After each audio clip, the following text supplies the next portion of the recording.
There are seasons in life when nothing moves, when effort feels unanswered and time stretches longer than our courage. We wait for news, for healing, for purpose to reveal itself.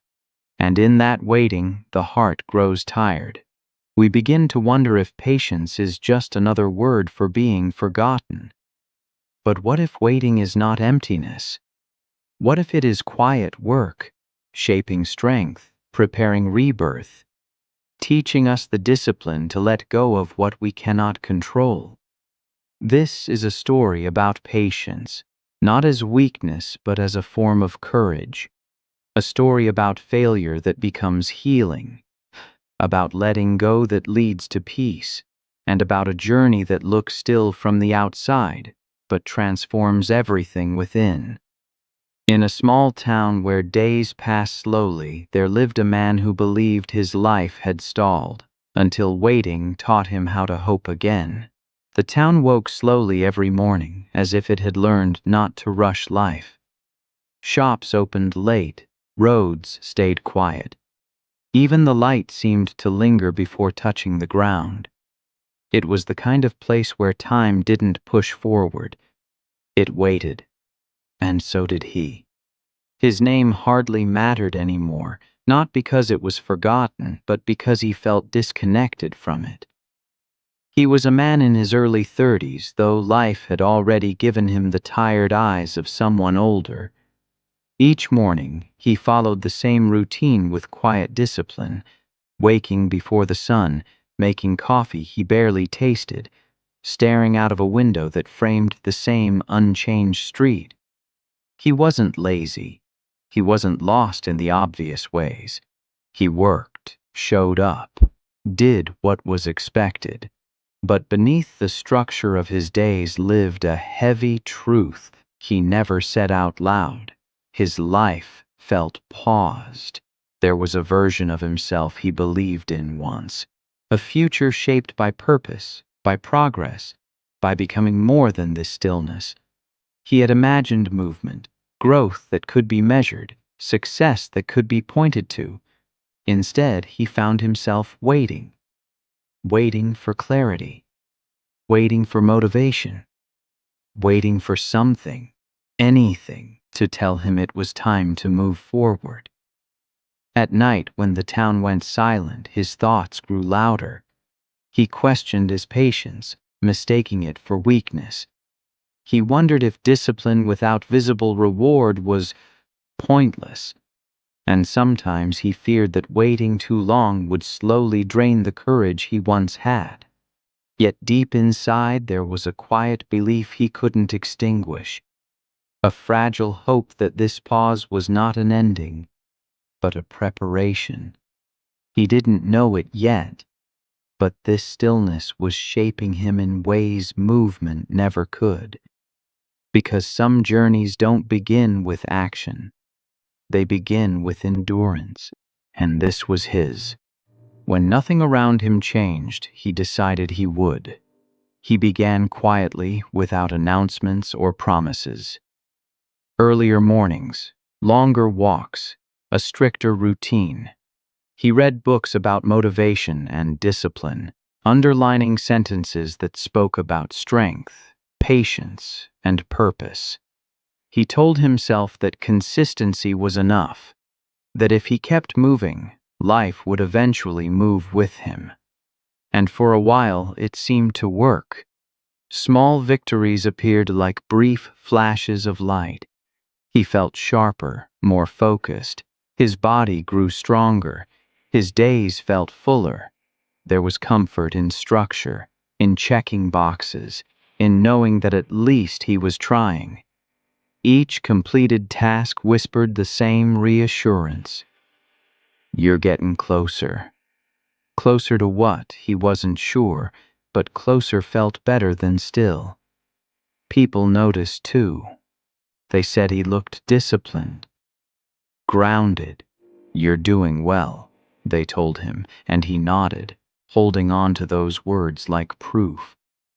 He began measuring his worth by effort alone, believing that if he stayed disciplined long enough, the waiting would end on its own. But beneath the motivation lived impatience. He expected results to arrive on schedule. He watched the calendar as if time owed him something.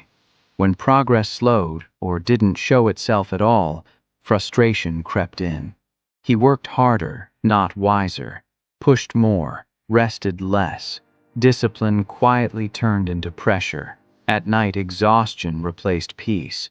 The routine that once gave him strength now demanded constant justification. Why am I still here? He wondered. Why does it feel like I'm running but not arriving? He didn't realize it then, but he wasn't learning patience. He was bargaining with time. He believed discipline was a transaction, effort in, certainty out. And life, quietly watching, prepared to teach him otherwise. Because progress that is rushed often collapses under its own weight. And the waiting was far from over. The fall didn't announce itself. It arrived disguised as an ordinary day. He woke with the same discipline, followed the same routine, and carried the same quiet belief that effort would eventually be rewarded. But by evening, something broke. Swiftly, completely, and without explanation that felt fair. The opportunity he had been working toward slipped away. Not slowly, not gently. One conversation, a few words spoken without ceremony, and it was over. The future he had rehearsed in his mind dissolved in seconds. No argument could save it. No extra effort could undo it. He nodded when he was told. He even thanked them. Discipline had taught him how to stay composed. But inside, something collapsed. On the walk home, the town felt different. Streets stretched longer, sounds faded. Even the familiar lights felt distant, as if they belonged to another life. He replayed every decision, every delay, every moment of waiting, asking the same question again and again. Was this my fault? That night, he sat in the dark without turning on a single light. The motivation that once carried him felt hollow now. Discipline, stripped of hope, became weight. The waiting, once tolerable, turned cruel. He had done everything right. He had stayed patient. He had shown up. And still, he failed. In the silence, a painful thought surfaced. What if this pause wasn't preparation? What if it was proof that he was simply stuck? Sleep didn't come easily, and when it did, it brought no rest. Only the heavy awareness that the future he believed in was gone, and he had no replacement ready. This wasn't just failure, it was the loss of meaning. And when meaning collapses, even the strongest discipline begins to crack. In the days that followed, he lived in repetition, not routine, but replay. Every moment of the past became something to inspect, something to correct. He revisited old conversations, paused at decisions he wished he had made faster, braver, differently. His mind became a courtroom, and he was both the accused and the judge. Waiting had changed its shape. It was no longer quiet. It was loud, restless, unforgiving. He woke with the urge to fix what could no longer be touched, to force an outcome that had already closed its doors.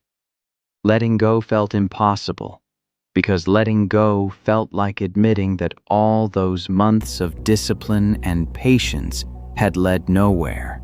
So he held on. He refreshed messages that would not come. He kept notes from plans that no longer existed.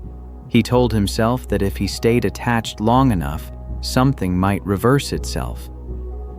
Hope became a form of control, fragile, desperate, exhausting.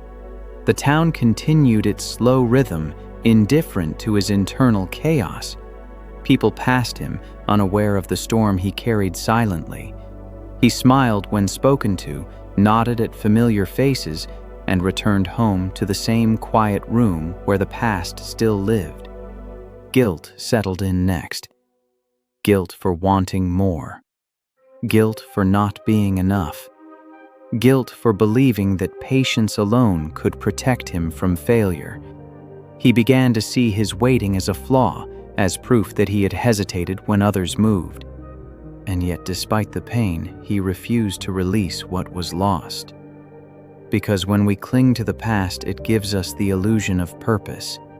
It keeps us busy. It keeps us from feeling the emptiness beneath.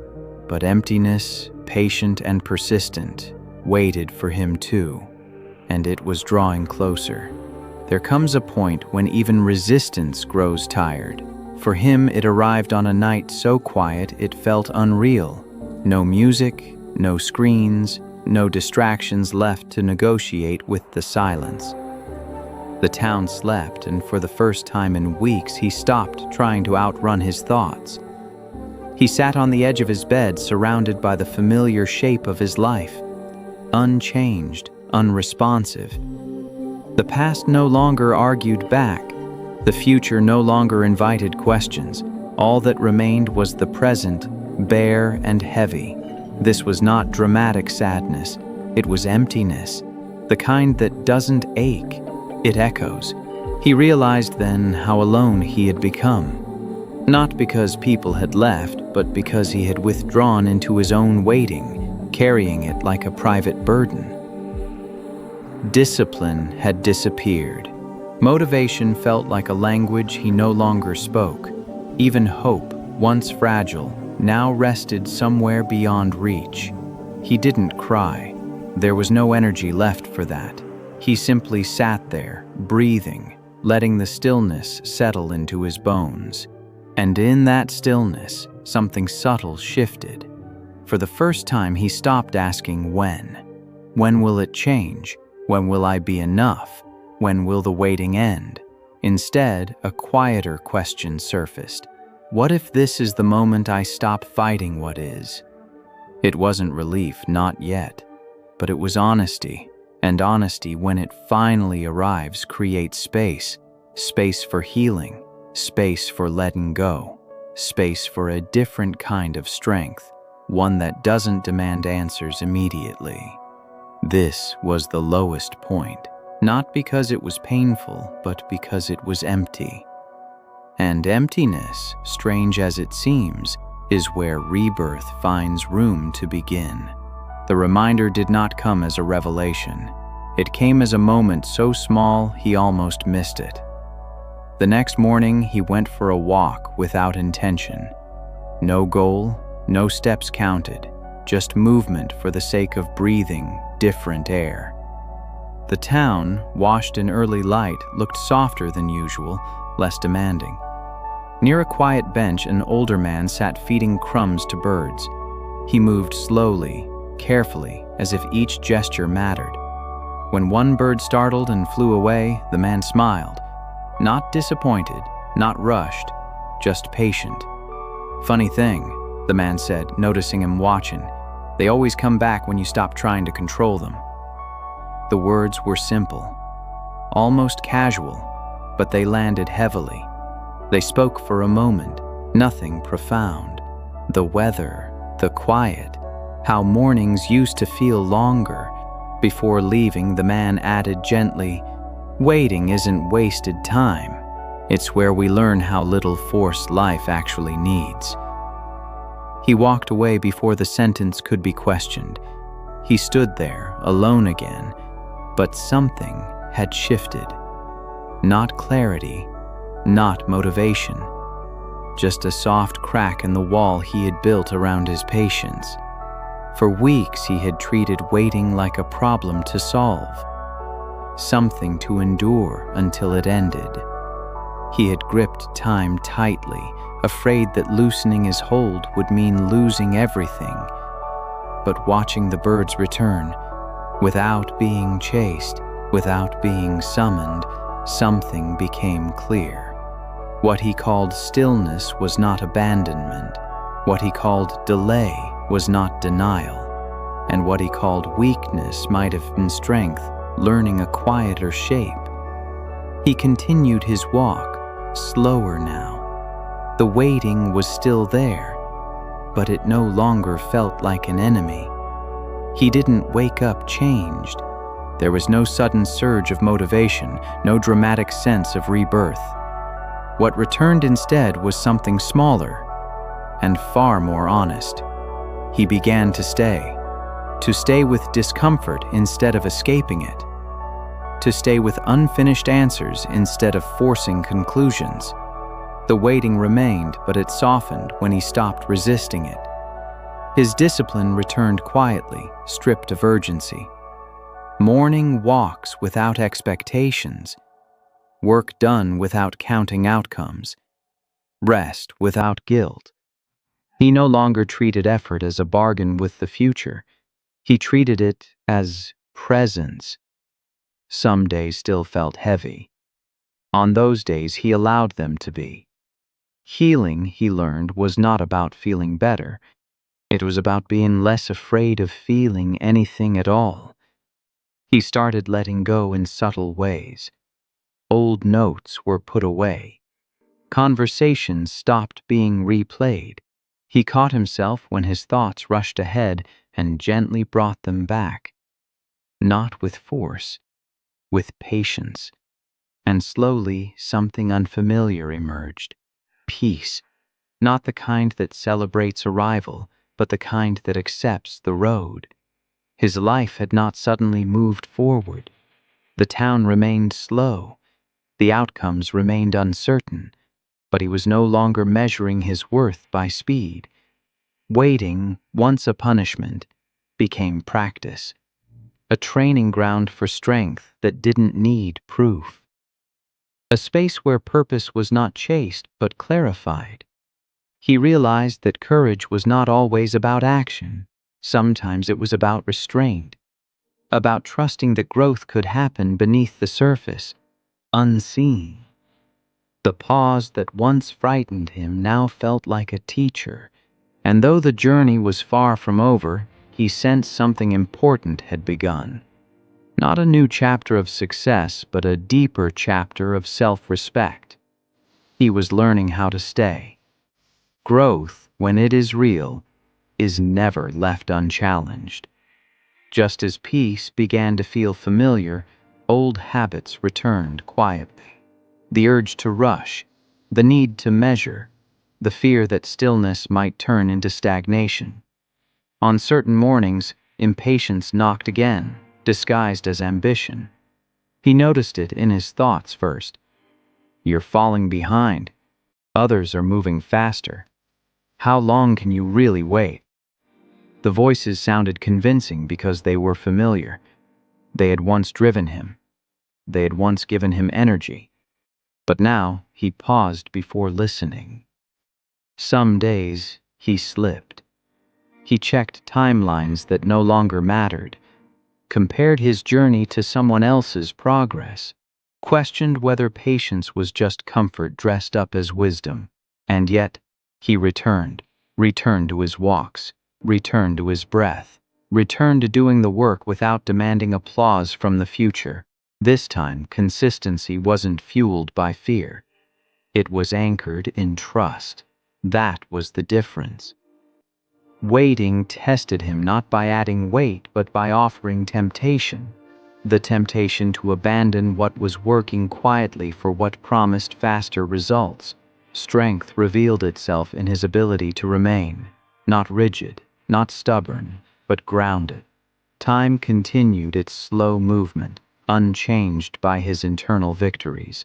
But inside, something steady formed. A sense of self that did not collapse when progress felt invisible. He learned that discipline was not about control. It was about commitment. Commitment to the journey, even when motivation faded. Commitment to patience, even when no one noticed. And for the first time, waiting no longer felt like standing still. It felt like walking a path only he could see. One morning, he woke without the familiar weight on his chest. Nothing extraordinary had happened, No message arrived. No door swung open. The town looked the same, slow, quiet, unremarkable, and yet something inside him had settled into place. He moved through his day with an ease he didn't recognize at first. Not excitement, not relief, just steadiness, the kind that doesn't ask to be named. Waiting was still part of his life, but it no longer defined it. It walked beside him now, no longer ahead of him, no longer behind. He had stopped treating time like an opponent to defeat and started seeing it as a companion that reveals what rushing hides. Purpose appeared differently than he expected. It wasn't a destination. It wasn't a title or an outcome. It was the way he showed up, present, patient, awake. It was the quiet strength of choosing integrity over urgency, depth over speed. He noticed beauty he had missed before: morning light on old buildings, the sound of footsteps on empty streets, the comfort of doing one thing fully instead of many things hurriedly. Failure no longer felt like a verdict, it felt like instruction. Healing was no longer something he waited for. It was something he practiced daily through acceptance. For the first time in a long while, he trusted himself. Not because he had succeeded, but because he had endured without losing heart. The pause that once terrified him had done its work. He hadn't arrived anywhere new, but he had become someone new. And that, he understood now, was the true rebirth. Maybe this story feels familiar, because somewhere in your life, you are waiting too. Waiting for clarity, for healing, for proof that your effort is not invisible. And in that waiting, you've wondered if patience is costing you time, if stillness means falling behind. But here is what this journey quietly teaches. Waiting is not weakness. It is strength, learning how to breathe. Discipline is not force. It is choosing to return even when motivation leaves. Failure is not a dead end. It is a teacher that speaks softly to those who listen. Letting go is not loss. It is space made for peace. Purpose is not found by rushing. It reveals itself when we stay present. Healing is not an event. It is a practice. And rebirth does not arrive loudly. It unfolds when we stop resisting who we are becoming. If your life feels paused, it does not mean you are forgotten. Some transformations happen beneath the surface, where no one claps and no timeline can measure progress. So don't lose heart in waiting. Trust that the journey is shaping you. Trust that patience is building something deeper than speed ever could. And trust that one morning, quiet and ordinary, you will realize you are no longer the person who began this road. You will still be walking, but you will be walking with peace. If this story resonated with you, take a moment to reflect, to share it with someone who might need it, and to stay connected for more stories like this. Your waiting matters, and so do you.